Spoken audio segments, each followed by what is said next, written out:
Chapter 5, 188. Trust less use. Mordred, he has taken Veltha. Sunny shifted, lowering the cruel sight and slightly turning its blade. His heart was full of unease, his mind in the throes of a dark premonition.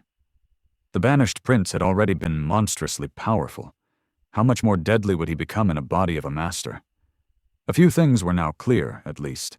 Out of the two ascended knights, Veltha had been the more powerful one. Her aspect possessed abilities that could debilitate her enemies, all the while enhancing her own physique. That was why she had been the one to sap Mordred of a large portion of his strength and attack him. And yet it was strange to see that the Prince of Nothing had struggled to defeat her so much, and for so long.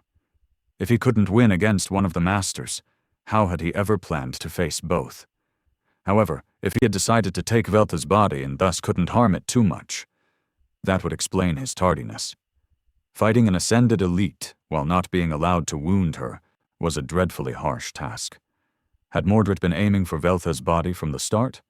Or had he changed his plans on the fly when the opportunity presented itself? Was his intention to take Sunny as his vessel just a ruse, a misdirection? Or was Sunny still in danger? No way. He already has a body of a master. There is no reason to abandon it for the sake of mine, right? Ah, that is much, much better.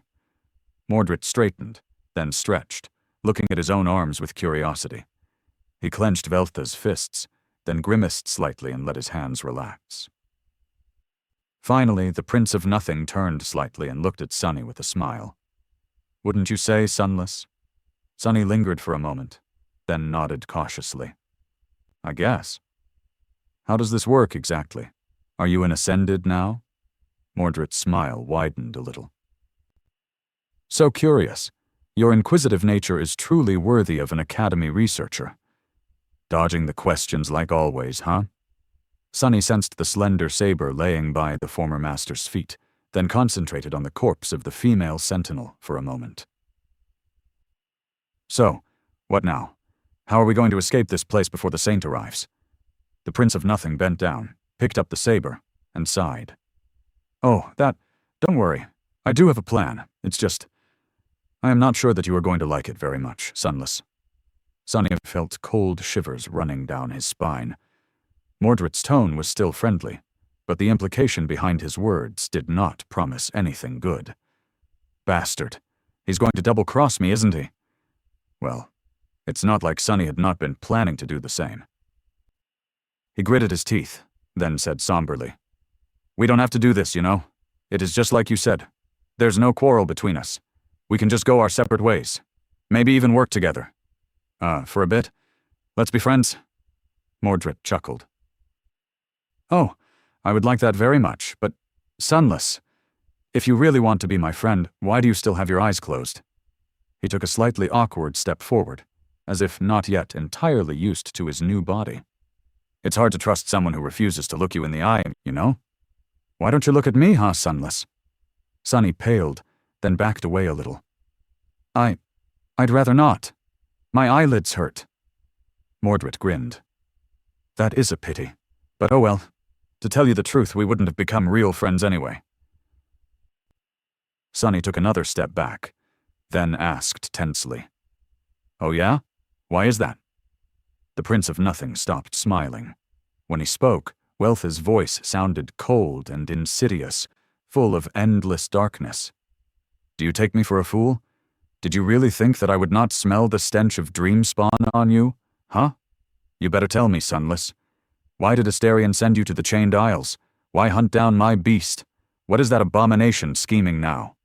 Sunny scowled. What? He was genuinely confused. If his eyes weren't closed, he would be blinking in surprise right now. Did Mordred really lose his mind? I have no idea what the hell you were talking about. What stench? Why would I be sent by Astarion? I've never met anyone by that name, let alone knowing anything about their schemes. Are you hearing yourself, you lunatic? Wait a minute. The prince. The Dreamspawn. Could it be? Mordred froze, then tilted his head a little. Huh. How curious. You can't lie, so this must be the truth. But if you never met Astarion, why do you reek of Dreamspawn? Sunny grimaced, not wishing to answer. However, he had no choice. Surrendering to his flaw, he uttered through gritted teeth. I may have met another dream spawn. The Prince of Nothing raised his eyebrows, surprised. Really? Who? God damn it. Sonny clenched his fists, then said darkly. Nephis.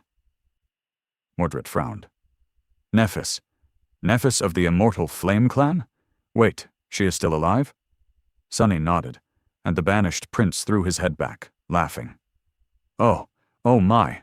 So there is another dream spawn walking the dream realm, and she is the daughter of Smile of Heaven and Broken Sword. This must be fate. Ah, I wonder if the old bastard knows. While Mordred was laughing, Sonny was feeling cold all over. Not because of this sudden outburst, but because of what the Prince of Nothing had said right before. You can't lie, so this must be the truth.